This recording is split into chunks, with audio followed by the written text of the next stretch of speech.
बिस्मिल्लाहिर्रहमानिर्रहीम। अस्सलाम वालेकुम नाज़रीन, मैं हूं अहमद फवाद और आप देखते हैं मुझे मेरे यूट्यूब चैनल और फेसबुक पेज पर। नाज़रीन, 3-4 बड़े अहम इश्यूज़ हैं जिनके हवाले से कुछ डिटेल्स आज की इस व्लॉग में आपके सामने रखूंगा। सबसे पहला तो ये कि इमरान खान साहब और परवेज़ इलाही साहब के दरमियान जो सर्द मोहरी थी वो बिल्कुल मौजूद थी, लेकिन उसके बाद कुछ मुलाकातें भी हुई। परवेज़ इलाही साहब के हवाले से खदशात भी सामने आए कि शायद वो विकेट के दोनों तरफ जो है वो खेल रहे हैं। बहरहाल परवेज़ इलाही और शहबाज शरीफ का मामला क्या है, कुछ डिटेल्स एक्सक्लूसिवली आपके सामने रखूंगा। दूसरे नंबर पर नाजरीन, एक जो एपीसी हुकूमत की जानिब से बुलाई गई है, इस एपीसी के बुलाने से पहले एक बड़ी अहम मीटिंग हुई है और इस मीटिंग के अंदर कुछ अहम फैसले किए गए हैं, कुछ मुखालफत भी हुई है और ख़ास तौर पर इमरान खान साहब से रिलेटेड एक और बड़ा जो प्लान है या एक और जो डिसीजन है वो मौजूदा हुकूमत की जानिब से माइनस इमरान करने का। अभी तक तो खैर जितनी भी उनकी जानिब से चीज़ें की गई उन सब में उनको नाकामी का मुंह देखना पड़ा, लेकिन दोबारा से वो माइनस इमरान फार्मूला जो है वो इसकी इम्प्लीमेंटेशन के लिए कुछ चीज़ें कर रहे हैं। कुछ तफसीलात इस हवाले से भी आपके साथ मैं शेयर करूंगा। Army chief general Qamar Javed Bajwa साहब की जानिब से एक वीडियो जो पैगाम है वो रिलीज़ किया गया है। आखिर ये वीडियो पैगाम क्यों रिलीज़ किया गया, इसमें वो कह क्या रहे हैं और इसकी ज़रूरत क्यों पेश आई, कुछ अहम तफसीलात हैं इस हवाले से भी, वो भी आपके सामने रखूँगा। सबसे पहले नाज़रीन, आज चूँकि 29 अगस्त है और बहुत अहम दिन, यूँ कहा जाए 29 अगस्त जो है बहुत अहम दिन भी है और ख़ास तौर के ऊपर नाज़रीन जो एक कॉन्स्पिरेसी थ्योरी भी थी कि इमरान खान साहब या मौजूदा हुकूमत जो है इनके दरमियान क्लैशेस इस हवाले से भी हैं कि आर्मी चीफ की जो तैनाती है या नए आर्मी चीफ की तैनाती है वो कौन करेगा। इस वजह से ही इमरान खान साहब ये चाहते थे कि 29 नवंबर से पहले पहले इलेक्शंस हों और मौजूदा इंपोर्टेड हुकूमत ये चाहती थी कि बाद में इलेक्शन हो ताकि इस दौरान वो जो नए आर्मी चीफ की तैनाती हैं वो कर सकें। तो बहरहाल अगर इलेक्शंस होने थे और इमरान खान साहब ने तैनाती करनी थी तो उसके लिए ज़रूरी था कि 29 अगस्त से पहले पहले हुकूमत गिर जाए और असम्बलियाँ तहलील हो जाएँ, क्योंकि 29 अगस्त के बाद 3 माह का निगरान सेटअप और 3 माह के निगरान सेटअप के बाद फिर ये हो गया कि 29 नवंबर की जो डेट है वो गुजर जाती है। तो फिर ज़ाहिर सी बात है अगर इलेक्शन इस दौरान नहीं होते तो फिर नई हुकूमत नहीं बन पाएगी। तो एक तो ये चीज़ अब ख़त्म हो गई है, 29 नवंबर की जो तैनाती वाला मामला था। अब नाज़रीन यहाँ पर एक और कॉन्स्पिरेसी थ्योरी ये है कि ये जो मौजूदा इंपोर्टेड हुकूमत है, क्योंकि इमरान खान साहब तो अभी अहम तैनाती नहीं कर पाएंगे बतौर वज़ीर-ए-आज़म, जो कि वज़ीर-ए-आज़म का इस्तेहकाक होता है और वो इसी सूरत कर पाते अगर इलेक्शंस पहले हो जाते और वो दोबारा हुकूमत बनाते और फिर वो ये तैनाती करते। लेकिन अगर अभी तकरीबन अगर लेट्स से कि नेक्स्ट मंथ भी इलेक्शन की अनाउंसमेंट की जाती है तो फिर उसके बाद भी नवंबर के बाद तक जो निगरान सेटअप है वो कायम रह सकता है। बहरहाल अब ये एक और कॉन्स्पिरेसी थ्योरी है कि मौजूदा हुकूमत जो है एक तो ये ख़त्म होगी, ये तहलील होगी और जो निगरान सेटअप है वो आएगा और ये अहम तैनाती जो है वो हो सकता है कि ये निगरान सेटअप करे। तो ये नाज़रीन एक बड़ी अहम चीज़ थी और 29 अगस्त जो है वो इस हवाले से बहुत ज़्यादा इम्पोर्टेंट डे भी था इमरान खान साहब की जानिब से भी। खैर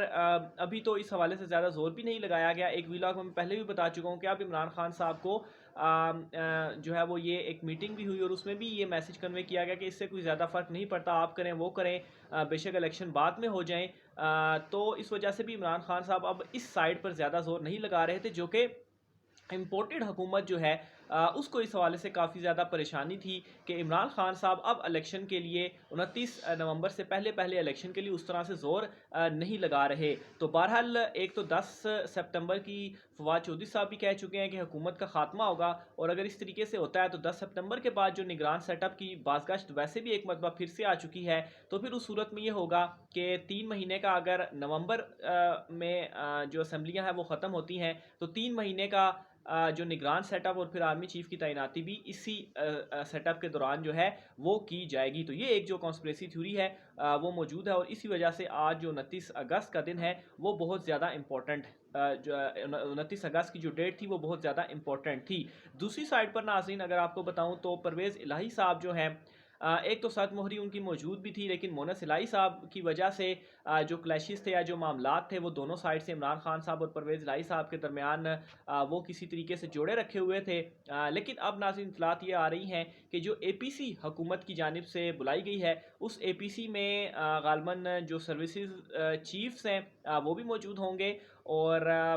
जो वज़राए आला हैं सूबों के वो भी उसके अंदर मौजूद होंगे और ये सैलाब ज़दगान के हवाले से जो APC है वो बुलाई गई है। तो अब इसमें नाज़रीन एक अहम चीज़ ये है कि पाकिस्तान तहरीक-ए-इंसाफ को या इमरान खान साहब को तो इसमें नहीं बुलाया गया। तो अगर इमरान खान साहब को नहीं बुलाया गया तो ये सवाल बहुत ज़्यादा अहम है कि परवेज़ इलाही साहब को अगर बुलाया गया है तो क्या वो इसमें जाएंगे, और अगर वो इसमें जाते हैं तो फिर मज़ीद सवालात ये उठेंगे कि क्या वाक़ई जो ख़दशात का इज़हार किया जा रहा था परवेज़ इलाही साहब के हवाले से कि ये विकेट के दोनों तरफ खेल रहे हैं, तो क्या वाक़ई ये विकेट के दोनों तरफ खेल रहे हैं। बहरहाल सारी जो सूरत हाल है, इस सूरत हाल में पाकिस्तान तहरीक-ए-इंसाफ को परवेज़ इलाही साहब ही सूट करते थे as compared to Hamza Shahbaz, क्योंकि अगर नून लीग की पंजाब में हुकूमत होती फिर तो हालात बहुत ही ज़्यादा मुश्किल होते। तो अब परवेज़ इलाही साहब की हुकूमत है तो इससे ये हुआ है कि ठीक है, कुछ क्लैशेस या कुछ बातें परवेज़ इलाही साहब की जानिब से अगर नहीं भी मानी गई या वो अपनी मर्जी कर रहे हैं तो उसके बावजूद भी as compared to Hamza Shahbaz Pakistan Tehreek-e-Insaf को ये ज़्यादा सूट जो है वो करता है। बहरहाल इस APC से पहले इतलात हैं कि हुकूमत की एक अहम मीटिंग हुई थी और उस मीटिंग में कुछ डिसीजंस लिए गए थे कि इमरान खान साहब को इस APC में बुलाना है या नहीं बुलाना, क्योंकि सैलाब के हवाले से ये जो पूरा एक कौमी आप कहें मसला था, तो इसके ऊपर सियासत को पीछे हटाकर तो तमाम को मिलकर जो अपना किरदार है वो अदा करना था। और APC में भी ये हुकूमत को कहा गया कि इमरान खान साहब को बुलाया जाना चाहिए, और अगर आप बुलाएंगे और इमरान खान साहब नहीं आते तो फिर इस मामले के ऊपर आप सियासत कर सकते हैं। लेकिन खैर इमरान खान साहब को बुलाया ही नहीं गया और इस हवाले से इतलात है कि मौलाना फजल रहमान और मरीम नवाज़ जो हैं उन्होंने मुखालफत की कि इमरान खान साहब को नहीं बुलाया जाना चाहिए। और इसके अलावा हुकूमत जो है या कुछ लोग जो हैं हुकूमत के वो अभी भी बाज़िद हैं कि इमरान खान साहब की गिरफ्तारी की जाए। सर्च वारंट तो जारी हुए हैं, अभी इस हवाले से भी इतलात सामने आ रही हैं बनी गाला के, लेकिन इमरान खान साहब की जो गिरफ्तारी है उसके ऊपर बाज़िद हैं। हालांकि कुछ अहम लोगों की जानिब से ये प्रेशर है हुकूमत के ऊपर कि ये जो गिरफ्तारी है वो नहीं होनी चाहिए, क्योंकि अगर इमरान खान साहब को गिरफ्तार किया जाता है तो फिर हालात बहुत ही ज़्यादा ख़राब हो जाएंगे। तो बहरहाल ये जो APC है, इस APC में परवेज़ इलाही साहब का जाना या ना जाना बहुत ज़्यादा अहमियत का हामिल होगा। इमरान खान साहब से परवेज़ इलाही साहब राब्ते में बिल्कुल हैं, मोहसिन इलाही साहब भी राब्ते में हैं। परवेज़ इलाही साहब के बिल्कुल जहन में ये हो सकता है, क्योंकि कुछ रोज़ कबल भी उन्होंने कहा है कि जो मामलात हैं पाकिस्तान तहरीक इंसाफ के दूसरे हलकों के साथ वो जो है वो बेहतरी की तरफ जा रहे हैं, तो हो सकता है वो इस मीटिंग में जाएं। चूँकि सर्विसेज चीफ्स जो है वो अगर इस मीटिंग में मौजूद होते हैं तो फिर उनके साथ भी बातचीत लाजमन होगी। तो इस हवाले से ये बहुत ज़्यादा इंपॉर्टेंट है। लेकिन दूसरी तरफ ये भी इंपॉर्टेंट है कि इमरान खान साहब को अगर नहीं बुलाया गया तो उस सूरत में अगर परवेज़ इलाही साहब यहाँ पर जाते हैं, अपनी मर्जी करते हैं, या अगर इमरान खान साहब उन्हें मना करते हैं, उन्हें भेजते हैं, तो ये बहुत ज़्यादा इस वक्त इम्पोर्टेंट की हामिल है, क्योंकि परवेज़ इलाही साहब के साथ बिल्कुल ये खदशात मौजूद हैं कि वो शायद विकेट के दोनों तरफ खेल रहे हैं। इससे पहले भी वो PDM के उम्मीदवार थे, PDM के साथ उनके मामलात ओके हो गए थे कि हम आपको बतौर उम्मीदवार लाते हैं, और दीगर कुछ हलकों के लिए भी ये काबिल कबूल थे। तो बहरहाल ये इस हवाले से कुछ अहम डिटेल्स थी जो इस वक्त चल रही हैं। Army chief general Qamar Javed Bajwa साहब की जानिब से एक बड़ा अहम वीडियो पैगाम सामने आया है, और उस वीडियो पैगाम में आर्मी चीफ साहब की जानिब से ये कहा गया है कि उन्होंने जो सैलाब ज़दा इलाके हैं उनमें से कुछ इलाकों का उन्होंने दौरा किया, वहाँ के हालात देखे, और एक अपील की है उन्होंने मुखय्यर हज़रात से और आवाम से कि ये जो सिचुएशन है, इस सिचुएशन में एक तो बढ़ चढ़ कर हिस्सा भी लें, और कुछ जो मुखय्यर हज़रात हैं वो कंट्रीब्यूट भी करें पैसों की शक्ल में भी या सामान की शक्ल में भी। तो ये अपील आर्मी चीफ साहब की जानिब से की गई, और ना सिर्फ पाकिस्तानी कौम या मुखय्यर हज़रात के लिए बल्कि जो दोस्त ममालिक हैं उनसे भी ये जो अपील है वो की गई है। और ये कहा गया है कि जो सैलाब से तबाही हुई है इसको रिकवर करने के लिए या हालात को वापस बेहतर करने के लिए इसमें काफ़ी ज़्यादा अरसा जो है वो लगेगा। तो ये आर्मी चीफ साहब की जानिब से एक जो वीडियो पैगाम था वो दिया गया है, और मेरे ख्याल से बहुत ज़्यादा इंपॉर्टेंट भी है, क्योंकि वाकई इस वक्त जो सैलाब की सूरत हाल पाकिस्तान में है, आधे से ज़्यादा जो मुल्क है वो इससे सफ़र कर रहा है। और एक और भी मैं चीज़ आपको बताता चलूँ कि जो सब्ज़ी या दीगर अशिया हैं सैलाब की वजह से ये भी इनकी भी जो फसलें या ये चीज़ें मुतासिर होंगी, तो इससे जो अशिया में की कीमतों में महंगाई है वो भी देखेंगे कि आइंदा आने वाले दिनों में वो भी होगी। तो एक मुश्किल वक्त है इस वक्त पाकिस्तान के ऊपर भी, और ख़ास तौर पर